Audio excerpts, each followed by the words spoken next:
A win for Ripple, a loss for the digital asset industry, or a settlement between the US SEC and defendants, every crypto enthusiast is waiting for an outcome in the long-running XRP lawsuit.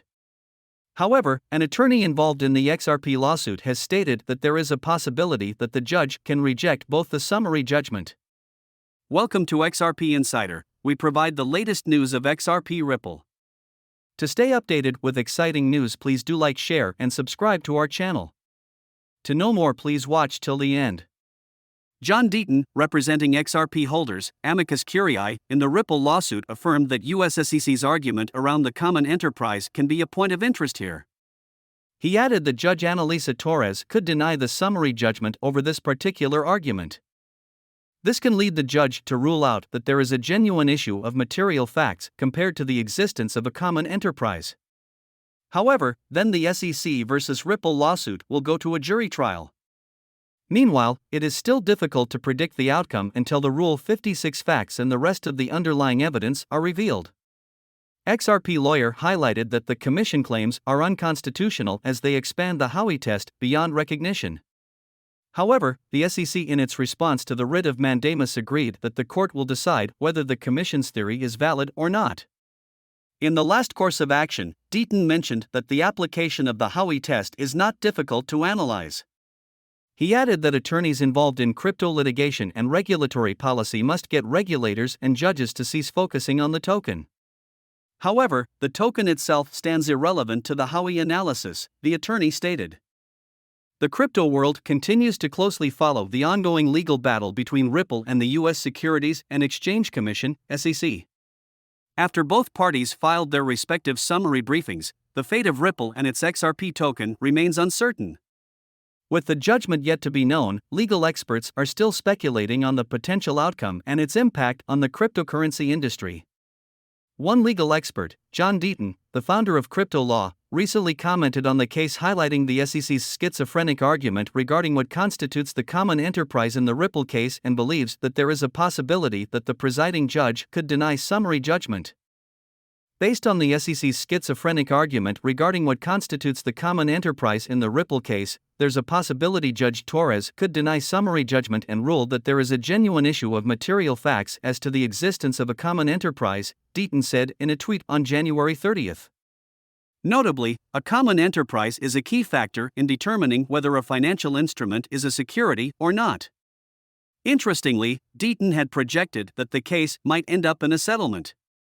According to the attorney, even after the summary judgment, Ripple and SEC are likely to settle to avoid further appeals. Ripple claims the SEC wants a ruling that XRP is an investment contract, but with no contract, no investor rights, and no issuer obligations. The SEC has accused Ripple of using invented criteria that disregard established securities law in the U.S. As the case awaits a judgment date, the matter is still recording interest from interested parties who seek to influence the final judgment. For instance, Ripple had filed a motion objecting to an investment banker declarant's request to keep certain information, including their name, position, and employer, confidential.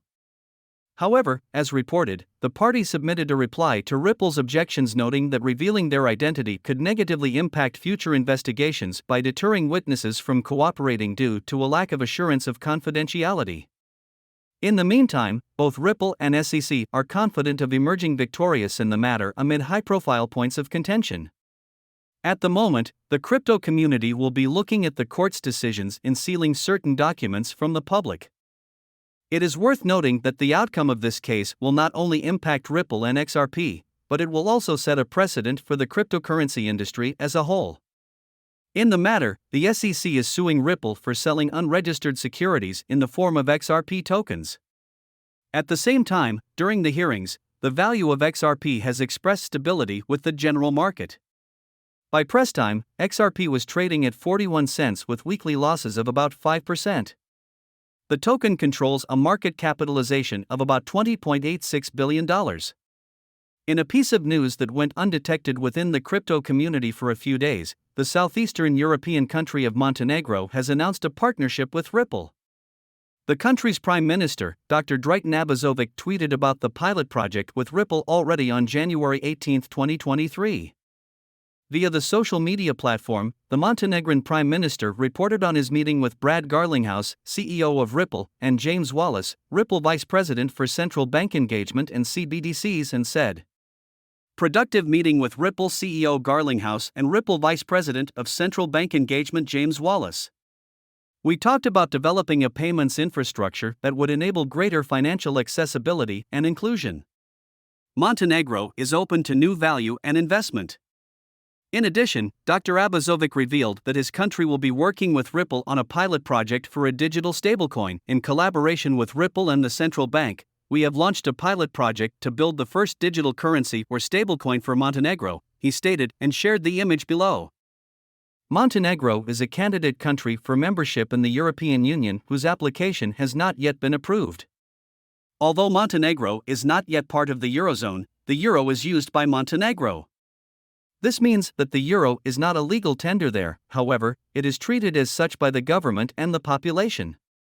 Remarkably, Ivan Boskovic, the former director of the Payment Systems and Financial Technology Department at the Central Bank of Montenegro, CBM, published an article in Currency Research entitled Central Bank of Montenegro, How to Boost Banking and Payment Innovation in a Small Developing Economy as recently as December 14, 2022. Boskovic wrote that digital transformation is a fundamental source of long-term growth, especially in the financial sector. In this regard, smaller countries such as Montenegro face obstacles that are far more difficult to overcome than those in advanced economies compared to the world leaders, but further stated. However, some countries such as Singapore, Luxembourg and Malta are among the front-runners. Their visionary policies have paid off and they are now treated as role models for many others. The key question is whether their success can be easily followed or copied. According to Boskovic, one of the factors behind the success of the aforementioned countries was the creation of a favorable political framework, which was necessary. And cooperation with Ripple could be another step in bringing knowledge and technology into the country. As Bitcoinist reported, central bank digital currencies are a big focus for Ripple in 2023. The company recently hosted a webinar with the Digital Pound Foundation called "What is a Digital Pound Really Useful For?" James Wallace delivered the keynote. Brooks Entwistle, SVP and MD at Ripple, also revealed that the company does not intend to implement a solution for every central bank in the world, but is taking a targeted approach, with smaller central banks around the globe showing particular interest. Palau and the Kingdom of Bhutan recently made their partnerships with Ripple public. Whether XRP or the XRP ledger will play a role in the pilot project in Montenegro is unknown. In this context, however, Entwistle had a general explanation at hand. There are places where we can play, maybe with a sidechain to the XRP ledger. We may help with the interoperability across this, but it's going to be different for every single central bank, he said. At press time, the XPR price stood at $0.4099, struggling to scale over the 200-day EMA. We would like to make it clear that this is not a platform designed expressly to offer financial advice, and we are not requesting that you invest in any particular business. This is just a route used to deliver instructional material to your door. See you again soon on XRP Insider, the leading source for cryptocurrency news.